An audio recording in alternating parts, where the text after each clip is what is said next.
வணக்கம் நண்பர்களே, நான் உங்கள் ஆர்ஜே அகிலா. இன்று நாம் பார்க்க போகும் கதை துரோகத்தில் புதிதாய் பிறந்தேனடா. இந்த அழகான கதையை எழுதியவர் உமாமதி அவர்கள். இக்கதை உங்களுக்கு பிடித்திருந்தால் என் சேனலை ஃபாலோ செய்து லைக் செய்து உங்கள் கருத்துக்களை கமெண்டில் பதிவிட மறக்காதீர்கள். வாருங்கள் நண்பரே, இனிமேல் கதைக்குள் செல்வோம். எபிசோடு 3. துளசி சொன்னதை கேட்டு மீரா விக்கித்து பார்க்க, என்னடி அப்படி பாக்குற? யதார்த்தத்தை சொல்லுறேன். உன் புருஷனோட நடவடிக்கையை பத்தி தெரிஞ்சதும் உன்கிட்ட வந்து விஷயத்த சொன்னது அவனை விட்டு நீ பிரிஞ்சு போகணுங்கிறதுக்காக இல்ல, அவனை நீ தக்க வச்சுக்கணுங்கிறதுக்காகத்தான். மனுஷங்க தப்பு பண்ணுறது இயல்புதான், அதுக்காக எல்லாரையும் வெட்டி விட்டுட்டு நாம தனிமரமா நிக்க முடியாது என்று துளசி கூற, அப்போ அவன் என்ன தப்பு பண்ணாலும் சகிச்சுக்கிட்டு அவனோட வாழ சொல்லுறியா? இது மன்னிக்க கூடிய தப்பா? இதையே நான் செஞ்சிருந்தா அவன் மன்னிச்சு ஏத்துக்குவானா என்று மீரா ஆதங்கமாக கேட்க, இது நீயா நானானு போட்டி போடுறதுக்கான விஷயம் கிடையாது. உங்க 2 பேருக்கும் 2 பிள்ளைகள் இருக்குது. அவங்கள ஆளாக்க வேண்டிய பொறுப்பு உங்க 2 பேருக்குமே இருக்கு. அந்த ஆளை விட்டு பிரிஞ்சு போயிட்டனா எப்படி அந்த குழந்தைகளை காப்பாத்துவ? அவங்க என்ன வளர்ந்த குழந்தைகளா? நீ விட்டுட்டு வேலைக்கு போக? அப்படியே போனாலும் மிஞ்சி மிஞ்சி போனா உன்னால எவ்வளவு சம்பாதிக்க முடியும்? மாசத்துக்கு ஒரு 10,000 to 15,000 சம்பாதிப்பியா? அதுக்கு கூட காலையில வேலைக்கு போனா சாயந்தரம் 7-8 மணிக்கு தான் வீட்டுக்கு வர முடியும். அது வரைக்கும் பிள்ளைகளை யாருக்கிட்ட விடுவ? எல்லாம் 10 வயசுக்குள்ளவே இருக்கிற குழந்தைங்கடி. முட்டாள்தனமா யோசிக்காத. உனக்கு இருக்கிற ஒரே ஆதரவு உன் புருஷன் மட்டும்தான். அவனோட சம்பாத்தியம் உனக்கும் உன்னோட பிள்ளைகளுக்கும் தான் உரிமை.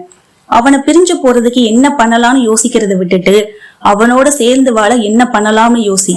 அவனோட கவனத்தை உன்கிட்டவே தக்க வச்சுக்க என்ன பண்ணணும்னு யோசி. நீங்க 4 பேரும் சேர்ந்தது தாண்டி குடும்பம். அவள் நடுவுல வந்தவள், அவளை எப்படி விரட்டி அடிக்கணும்னு யோசி. நீ ரோஷத்தோட வாழுறன்னு சொல்லி புருஷனை விட்டு பிரிஞ்சு போய் எங்கேயோ எவன்கிட்டயோ அடிமையா வேலை வைக்கிறதுக்கு பதிலா கொஞ்சம் இறங்கி வந்து உன் புருஷன்கிட்டயே வேலை பார்க்கலாமே. இதுல நீ என்ன குறைஞ்சா போயிட போற? உன் பாதுகாப்புக்காகவும் உன் குழந்தைங்களோட எதிர்காலத்துக்காகவும் கட்டினவனோட அனுசரணையா நடந்துக்கிறதுல என்னவாகிட போகுது என்று துளசி கூற, என்னால எப்படி முடியும் துளசி? அந்த மனுஷன் என்ன கல்யாணம் பண்ணதுக்கு முன்னாடி இருந்தே அவளை மனசுல நினைச்சிட்டு இருந்திருக்காரு. இதெல்லாம் சாத்தியமாகுமா? 8 வருஷம் என்னோட வாழ்ந்து இருந்துமே அவர் அந்த பொண்ணை மறக்காம தானே இருந்திருக்காரு என்று மீரா சந்தேகமாக கேட்க, ஏன் ஆகாது? உன் மேல விருப்பம் இல்லாமல உனக்கு 2 குழந்தைய கொடுத்திருக்கான். பொம்பளைங்க நினைச்சா சாதிக்க முடியாது ஒன்னும் இல்ல. நீ இறுக்கி பிடிக்கிற விதத்துல அவன் இன்னொருத்தையும் நினைக்கவே கூடாது என்று துளசி அழுத்தமாக கூற, துளசி வெக்கத்தை விட்டு சொல்றேன், மாசத்துல 3 நாள் தவிர அந்த மனுஷனுக்கு தினமும் என்னோட உடம்பு தேவை. இன்ன வரைக்கும் அவன் கூப்பிடும் போதெல்லாம் எந்த சொனக்கும் இல்லாம அவனோட படுத்திருக்கேன். அப்படி இருந்தும் அவள் கிட்ட போய் இருக்கிறான்னா அப்படிப்பட்டவனை என்னால எப்படி மாத்த முடியும் என்று கவலையோடு கேட்க, முயற்சி பண்ணு பாரு, முடியலனா அடுத்து என்ன பண்ணலாம்னு யோசிப்போம் என்று துளசி கூற, அவர்கள் அருகில் சராலன வந்து நின்றது பைக். ஹக்கு என்று இருவரும் துள்ளி விழ, ஏண்டி பட்டிக்காடு, போன் பண்ணா போனை எடுக்க மாட்டியா? ஊருக்கு வரேன்னு ஒரு வார்த்தை சொல்லி இருந்தா நானே வந்து கூட்டிட்டு வந்திருப்பல்ல. நீச்சல் தெரியாதவ எதுக்கடி கிணத்துக்கிட்ட போன என்று கோபமாக கத்தவும், அவன் இங்க வந்ததே மீராவிற்கு அதிர்ச்சியாக இருக்க அவன் போட்ட சத்தத்தில் அரண்டு போனார். அவள் திரு முழிப்பதை கண்ட துளசி, அண்ணா, அவள் தண்ணி குடிக்கதான் கிணத்து பக்கத்துல போனா, திடீர்னு தலை சுத்தி கிணத்துக்குள்ள விழுந்துட்டா. அவளே பயந்து போய் இருக்கிறா. நீங்க வேற ஏன் கத்தி பயமுறுத்துறீங்க என்று பொறுமையாக கூறவும், அவளை முறைத்து விட்டு மனைவியின் புறம் திரும்பிய அர்ஜுன், பட்டிக்காடு, எங்கேயாவது வெளியே வந்தாலோ போனாலோ ஒரு வாட்டர் பாட்டில கையோட எடுத்துட்டு போகணும்னு கூடவா தெரியாது? நீ என்ன சின்ன குழந்தையா?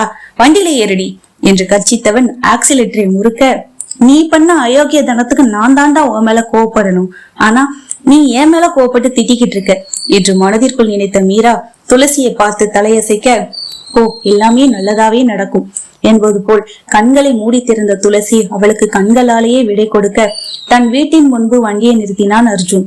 மீரா வண்டியை விட்டு இறங்கியவள் வீட்டிற்குள் நடக்க அவளை பின்தொடர்ந்து வந்த அர்ஜுன் கதவை தாளிட்டு விட்டு அவள் முந்தியை பற்றி இழுத்தான். அதில் அதிர்ந்தவள், என்னமாமா பண்றீங்க?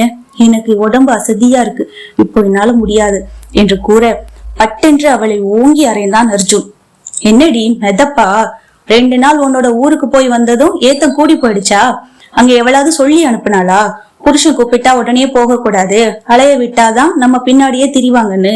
உன்னோட திமிரெல்லாம் என்கிட்ட வச்சுக்காத, வாழை ஒட்ட நறுக்கிடுவேன் என்று நாக்கை கடித்து அர்ஜுன் விரட்ட, அடப்பாவி, காலையிலதான் ஒருத்தியோட கூத்தடிச்சுட்டு இருந்த, அதுக்குள்ள உனக்கு இன்னொருத்தி தேவைப்படுறாளா என்று அருவருப்பாக உணர்ந்தவள், உடம்புக்கு முடியல மாமா, நான் போய் குளிச்சுட்டு வரேன் என்று அவனிடமிருந்து தன் ஆடையை விடுவித்துக் கொள்ள முயற்சிக்க, உன்னால முடியுமா முடியாதான்னு நான் கேட்கல, நான் கூப்பிடுற நேரத்துக்கு நீ வந்துதான் ஆகணும், வாடி என்றவன் அவள் கைப்பிடித்து பெட்ரூமிற்கு இழுத்து சென்று கட்டிலில் தள்ளினான்.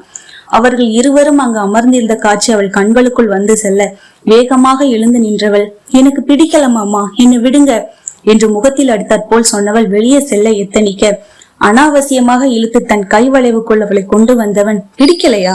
என்ன உன்கிட்ட நான் கெஞ்சணும்னு எதிர்பார்க்கிறியா? எனக்கு சம்பளம் இல்லா வேலைக்காரடி நீ. எனக்கு என்ன தேவையோ அதை நீ செஞ்சுதான் ஆகணும். உனக்கு பிடிச்சாலும் பிடிக்கலனாலும் அதை பத்தி எனக்கு கவலை இல்லை. உன் விருப்பத்தை இங்க யாரும் கேட்கல என்றவன் அவள் புடவையை அவிழ்த்தெறிந்தான். ஏன் மாமா இவ்வளவு மோசமா நடந்துக்கிறீங்க?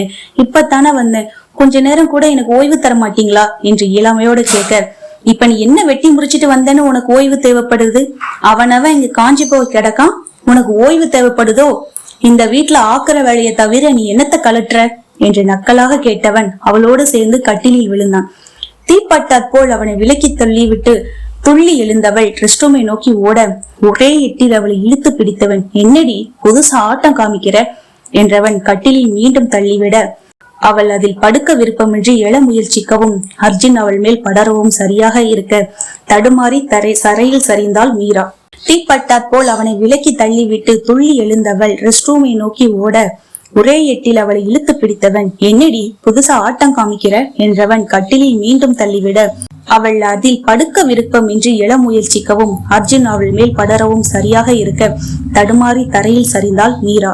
அப்படியே அவள் கைகளை சிறைப்பிடித்தவன் அவள் அதரங்களையும் மூடினான். இதெல்லாம் பழக்கப்பட்ட ஒன்றாக இருந்தாலும் இதுபோல்தான் அவளுடன் இருந்திருப்பான் என்ற எண்ணம் உலைக்கானலாய் உள்ளுக்குள் கொழுந்து விட்டு எரிய அவனுடன் ஒன்றி போக முடியாமல் தத்தளித்தாள் மீரா. அவள் அவனை தடுக்க தடுக்க பெண்ணவளின் எதிர்ப்பை தவிடு பொடியாக்கி அவளுக்குள் பாந்தமாய் அடங்கினான் அர்ஜுன்.